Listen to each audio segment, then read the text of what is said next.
Hello and welcome back to my channel. I apologise for the long hiatus, but things have been going on behind the scenes in our personal lives that have sort of taken up quite a bit of our time.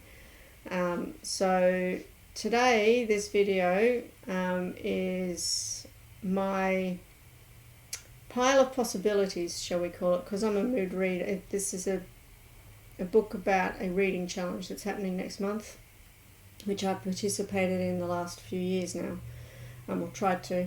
But because I'm a mood reader, just because I've got these books here doesn't necessarily mean I will read all of these. I may change them. But it's a challenge called Non-Fiction November that is run by Olive from abookolive. I'll link her channel down below. Brilliant YouTuber. You should go and see her if you haven't already.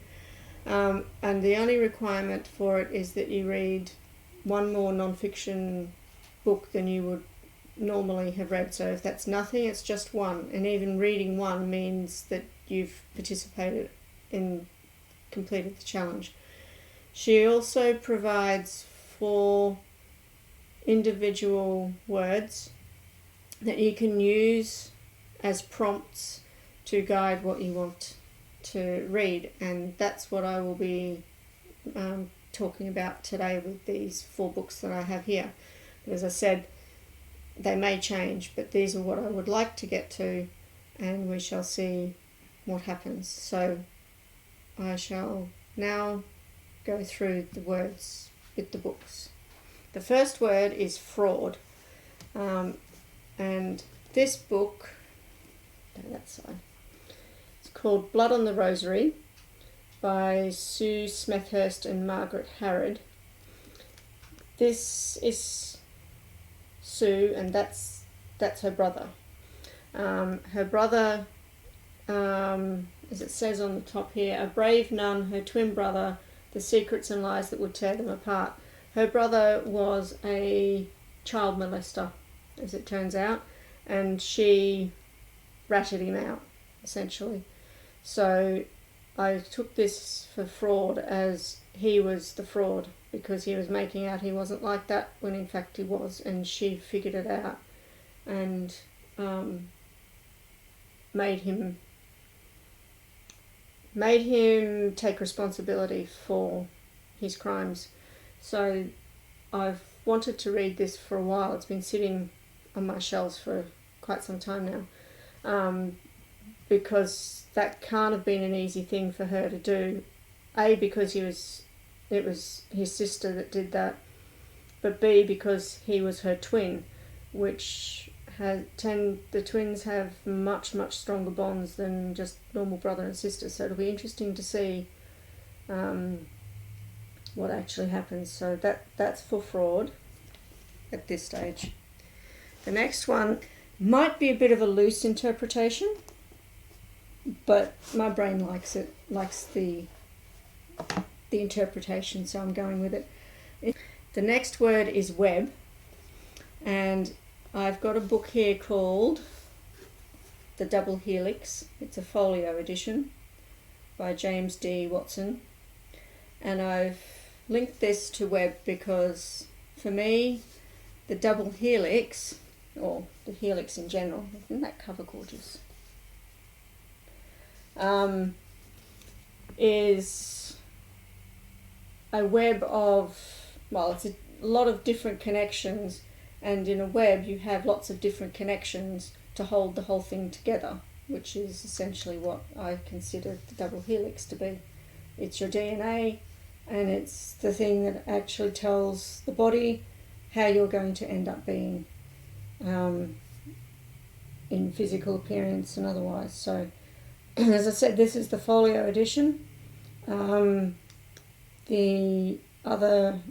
normal edition for this has a different cover on it. So, but yeah, that's this copy. So it's all about the double helix. Okay, the next word is capital, and this is another book I have had sitting up on my shelf for some time that I've wanted to read, and it's called, which way am I going? Dickens London. London is a capital. So it's a sort of a literal form. It's essays that Charles Dickens wrote about London. And according to Goodreads, it's non-fiction. I was wondering whether it was or not when I found out it was essays of, but according to them it's non-fiction, so that's what I'm going off. So there we have Dickens London, really nice cover. And this is the cover that's also on Goodreads too, so I don't know if there is another version. So I'll be interested to see what he says. I haven't read many of Dickens's books. One of my favourites,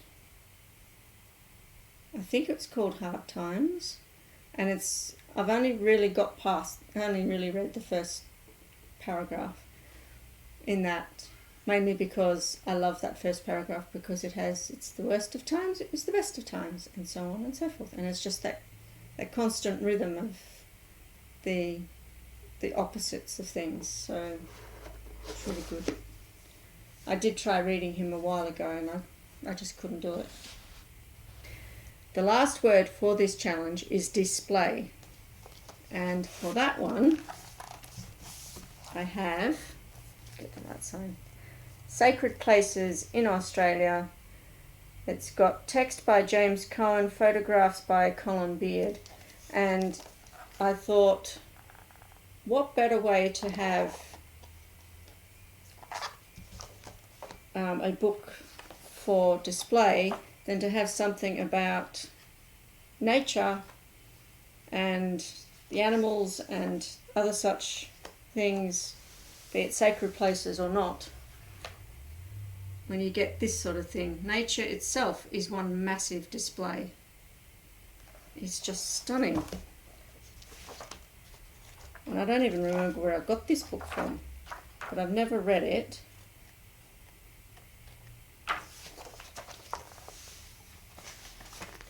And how's that for a display? Those colours, the textures, it's just sends chills up my spine. It's so beautiful. So it wouldn't surprise me if this is the first one I read, and I'll probably look at the pictures first and then go back and read the text. So those are the 4 books that I am, let's see if I can lift these up for you.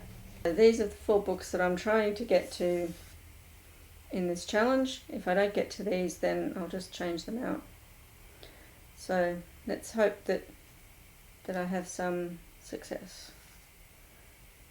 So those are the books for my challenge and for this yearly event. If you haven't done it before or haven't heard of it, then I really encourage you to go and have a look at AbookOlive's video. I'll try and remember to link not only her channel but the video where she announces this on her channel, and she describes it so much better, and it's a really, really easy challenge. It's just brilliant.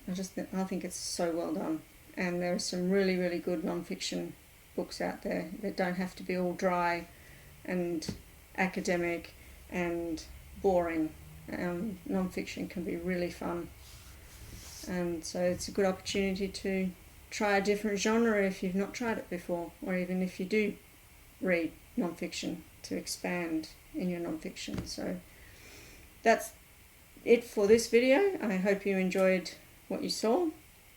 If you did, I invite you to like, subscribe, hit the notification bell. Apparently all of that sort of thing actually helps with the algorithms to get my channel noticed. Please comment below. Love to see your comments, and I try to respond to all of them where I can. In the meantime, I also wish that you keep safe, keep healthy, be kind to each other, and until we meet again, bye for now.